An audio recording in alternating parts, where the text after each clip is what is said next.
शेवटचा मुद्दा मी या सभापती महोदय या ठिकाणी मांडतो। या राज्यामध्ये प्रकल्पाच्या माध्यमातून काहीतरी विकास करतोय असं एक वातावरण केलं जात। समृद्धीची चर्चा होते, परंतु समृद्धीचा 2 वर्षातला टोल 500 कोटीच्या वर गेलेला नाही। 500 कोटी जो टोल अपेक्षित होता तो समृद्धीला मिळालेला नाही ही माझी माहिती आहे।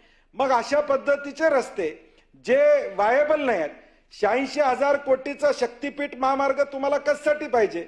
28 वर्ष याच्यावर टोल लावला तर किमान 3,000 कोटी रुपये दरवर्षी मिळवायला पाहिजेत आणि 60 लाख वाहनं या रस्त्याने गेली पाहिजेत, तर 28 वर्षात हा रस्ता टोल मुक्त होईल।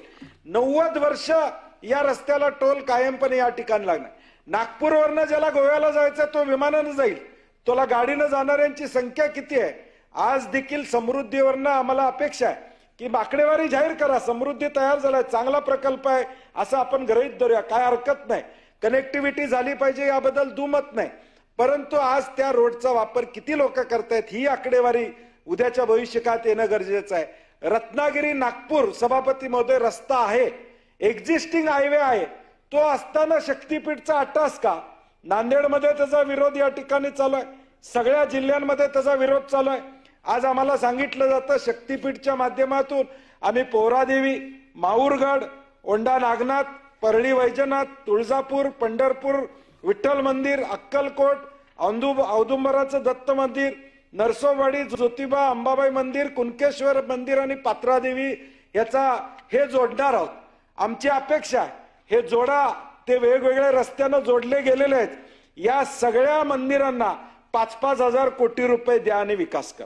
तिथे येणाऱ्या भक्तांना चांगल्या सुविधा द्या, तिथे येणाऱ्या भक्तांना राहण्याची व्यवस्था करा, तिथे येणाऱ्या भक्तांना चांगल्या सुविधा मिळाल्या तर येणारा भक्त तिथं 2 दिवस 4 दिवस राहील आणि देवाचं दर्शन घेईल आणि पुण्यही ती सरकारने मिळवावी। 86,000 कोटीचा रस्ता करून 27,000 शेतकऱ्यांना उघड्यावर टाकण्याचं काम या ठिकाणी करू नका। या राज्यातल्या शेतकऱ्यांच्या जमिनी ऑलरेडी रत्नागिरी नागपूर हायवेवर गेलेल्या आहेत, सोलापुरातल्या लोकांच्या गेल्या, परभणीमध्ये याला विरोध आहे, नांदेडमध्ये याला विरोध या ठिकाणी, सांगलीमध्ये या ठिकाणी विरोध आहे, कोल्हापूरमध्ये हा रस्ता रद्द करणार या पद्धतीची भूमिका निवडणुकीच्या आधी घेतली। निवडणुकीच्या आधी वटहुकूम काढला आणि हा रस्ता रद्द झाला म्हणून सांगितलं। आता निवडणूक झाल्यावर मात्र सत्तेतले आमदारच त्याच्यासाठी बैठक घेतात आणि हा रस्ता आम्ही करणार म्हणतात। मग ही जनतेची फसवणूक नाही का?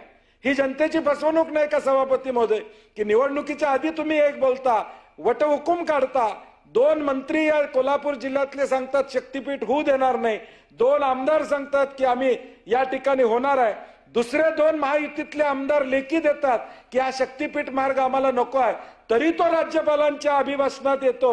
याच्यासारखं दुर्दैव कुठलं या ठिकाणी नाही। आणि म्हणून आमची विनंती आहे सभापती महोदय तुमच्या माध्यमातून, हा शक्तीपीठ मार्ग गरजेचा नाही, हा Kolhapur Ratnagiri highway already existing असताना याची गरज नाही आणि त्याला प्रचंड विरोध आहे। 12 तारखेला मोर्चानं ते किमान 10,000 लोक या विधान भवनावर या ठिकाणी येणार आहेत आणि म्हणून याचाही या ठिकाणी ड्रीम प्रोजेक्ट म्हणून या ठिकाणी पुढे करतोय, त्यालाही तोही चुकीचा आहे असं माझं या ठिकाणी मत असणार आहे। एकूणच राज्यपालांच्या अभिभाषणाचा अनेक मुद्द्यांना बाकीच्या लोकांनी या ठिकाणी हात घातलेला आहे। बजेटवर आम्ही राहिलेल्या मुद्द्यांवर या ठिकाणी निश्चितपणे आमचे अभिप्राय या ठिकाणी देऊ, परंतु या अभिभाषणावर मी खेद व्यक्त करतो आणि माझे 2 शब्द सांगतो। स्त्री शक्तीच्या सन्मानार्थ त्यांच्या कर्तृत्वाला उजाळा देण्यासाठी आणि समाजात सकारात्मक बदल घडवण्यासाठी प्रयत्नशील राहूया। प्राध्यापक डॉक्टर मंजिरी अजित मोरे यांच्या वतीने सर्व महिलांना महिला दिनाच्या मनःपूर्वक शुभेच्छा। शुभेच्छुक प्राध्यापक डॉक्टर मंजिरी अजित मोरे, चेअरमन शिक्षण प्रसारक मंडळ कोल्हापूर।